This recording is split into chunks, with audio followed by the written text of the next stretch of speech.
Hi, family. Welcome back to another episode of Journey to Harmony. I'm your host, Richard Harmon.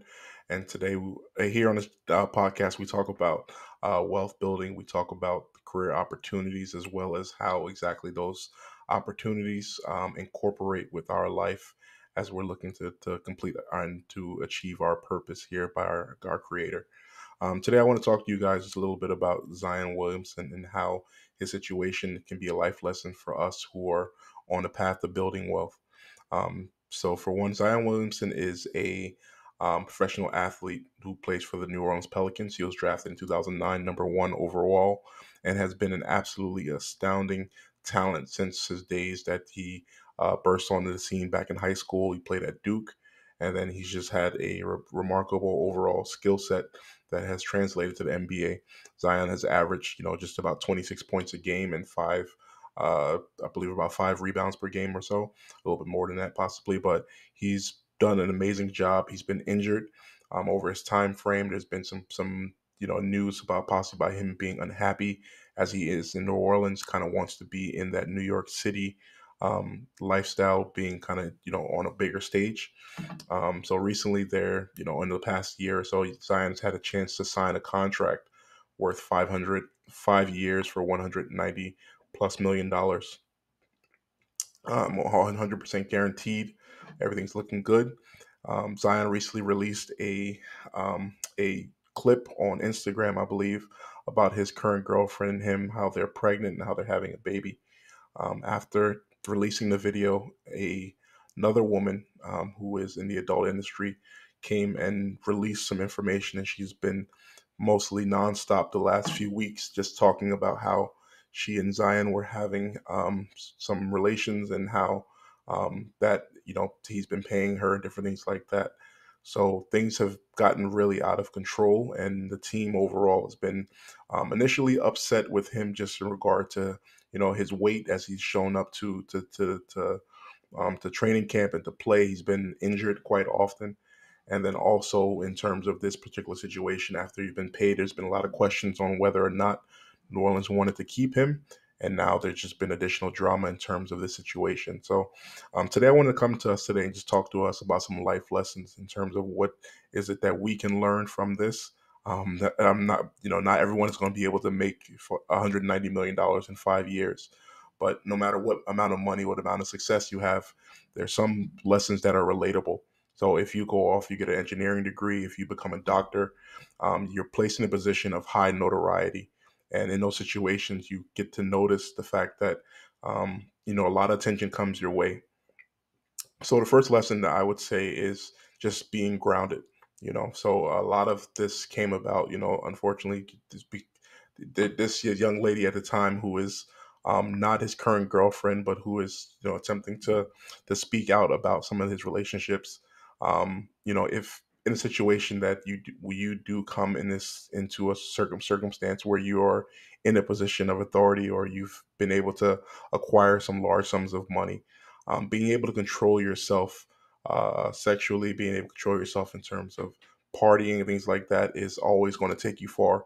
Something that people always say is that the number one, the things that effectively destroy someone's wealth oftentimes are going to be, being promiscuous, um, being involved with the wrong crowds, alcohol, drugs, and different things like that. So, this is unfortunately a very common situation of getting involved with some people, and those people end up taking you into different circumstances that maybe you didn't know were going to happen, but it turns out that exactly wasn't what you were looking for. So, this is again is a lesson to us who are here and what we can learn from the situation. I'm sure again Zion has a lot of people who are around him who will be able to guide him during this process. It's quite interesting, right? Because Zion was drafted in 2019. He and um, he and John Morant were both drafted number one and number two. The third overall pick in that draft, I do believe, was from the New York Knicks. Why can't I remember his name right now? But this young man has been there, and this is it's really different because Zion and John Morant, they're both of their parents were not professional athletes, so the overall fame and the glory and things like that look to be a bit a little bit uh, much, it seems like, for both young men as they're.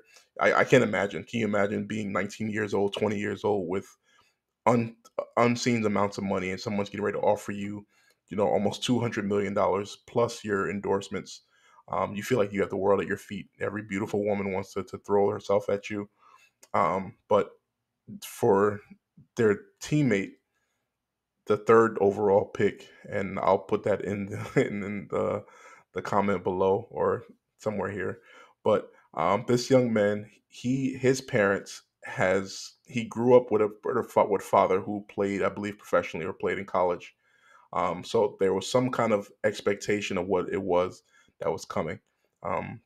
Things could come out later on to see exactly what happens, but he's mostly just been a, put your head down and just work nonstop, and in comparison to, some of the things that Ja and Zion have gotten into, where the lifestyle has kind of engulfed them a bit. So this is something that is important, right? So for us who are coming about, so often, unfortunately, when you see these situations where parents are basically riding the coattails of their child, so instead of them being a parent in that moment, guiding their children, saying, you know what you're doing is wrong, you're enjoying so much the lifestyle that's being provided for you that you don't have time to really to speak to that child. So the child kind of tells you what to do, to grow ourselves and to prepare as we talk about wealth building, as we talk about these things through a biblical perspective. It's just important for us to make sure that we're guarding our hearts and guarding ourselves, because these circumstances that we get into a lot, like for Zion, again, he's a young man. I'm not here to judge, anything like that. But in terms of just what I'm learning from it, if you aren't getting involved in some of those circumstances, if it's just you and your girlfriend or you and your wife, you aren't faced with some of these issues. The being out late at night because you meet someone in that space generally because you're out at a club, you're out doing something, you're out hanging out with friends. So just being able to be in a space where you're more focused, being able to focus on the big picture.